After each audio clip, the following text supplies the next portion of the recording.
Assalamualaikum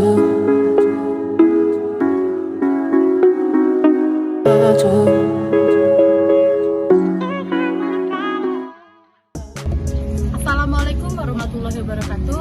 Halo semua, perkenalkan kami dari kelompok 3. Video ini dibuat untuk menyelesaikan salah satu tugas pada mata kuliah Hukum dan Kebijakan Publik dengan dosen pengampu Ibu Dr. Dina Pepa Sedia SHMH. Di sini kami akan membahas tentang G20 dari sudut pandang mahasiswa. Oke, di sini saya akan perkenalkan teman-teman saya sendiri yaitu sebagai moderator, dan ada Dewi dan Sanita sebagai dari sudut pandang politik. Dari sudut pandang ekonomi ada Magda dan Putri. Baiklah, saya akan menjelaskan tentang G20 yang terjadi di Indonesia. Selesai sudah kesepakatan maupun tadi sudah disepakati oleh Bapak Presiden Jokowi tentang bagaimana para pemimpin dunia maupun juga organisasi internasional ini bersepakat dalam beberapa poin yang tertuang dalam KTT G20. Hal ini menjadi salah satu faktor keberhasilan bagi Indonesia karena mampu mengangkat G20 pada puncaknya. Ada beberapa hal yang tertuang dalam KTT G20, salah satunya itu tentang isu kesehatan. Pada kondisi yang kurang membaik ini, wabah COVID-19 masih harus diwaspadai untuk menjaga keberhasilan Indonesia ke depannya. Itu saja yang bisa saya sampaikan. Sekian, terima kasih.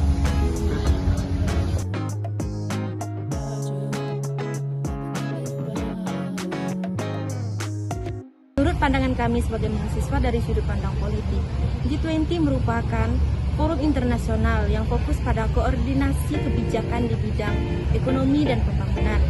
G20 merepresentasikan kekuatan ekonomi politik dengan komposisi anggotanya mencakup 80% PBB dunia, 75% ekspor global, dan 65% populasi global.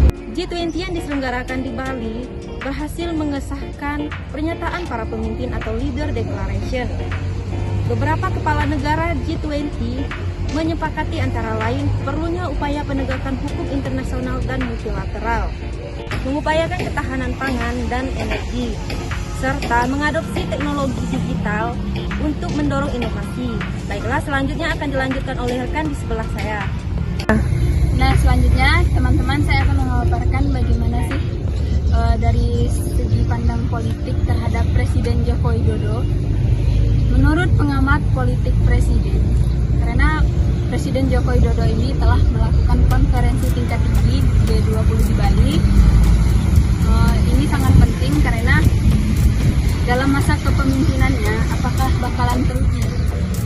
Karena ini adalah dunia multipolar atau kepemimpinan yang sulit. Presiden Joko Widodo telah membuktikan kepada masyarakat Indonesia dan dunia bahwa ia mampu memimpin dalam situasi yang sulit.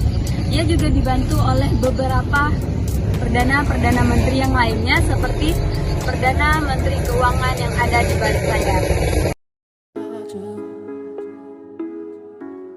Oke, di sini saya akan memaparkan bagaimana sudut pandang mahasiswa dari bidang ekonomi. Yang pertama saya akan jelaskan yaitu tujuan utama dibentuknya G20, yaitu untuk menemukan solusi bagaimana sih kondisi atas krisisnya ekonomi global. Hal ini menunjukkan bahwa forum G20 ini sangat berperan penting untuk menunjukkan bagaimana kondisi kebijakan ekonomi global dunia ke depannya. Manfaat KTT G20 di Bali dapat meningkatkan perekonomian suatu negara. Contoh secara langsung yang dapat dirasakan adalah oleh pelaku UMKM yang ada di suatu negara.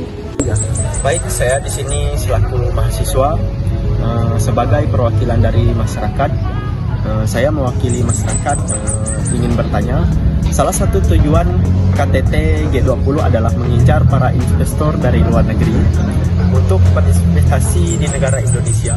Jadi pertanyaan saya dan masyarakat, apa harapan Indonesia untuk memulihkan ekonomi negara dalam kegiatan investasi? Terima kasih. Di sela kegiatan KTT G20 yang lalu, ada suatu hal yang menarik perhatian adalah hadirnya Elon Musk atau lebih dikenal dengan pemilik Tesla atau CEO-nya SpaceX hadir secara virtual, di mana ia menunjukkan minatnya akan berinvestasi di Indonesia. Menurutnya, Indonesia memiliki nikel yang sangat banyak.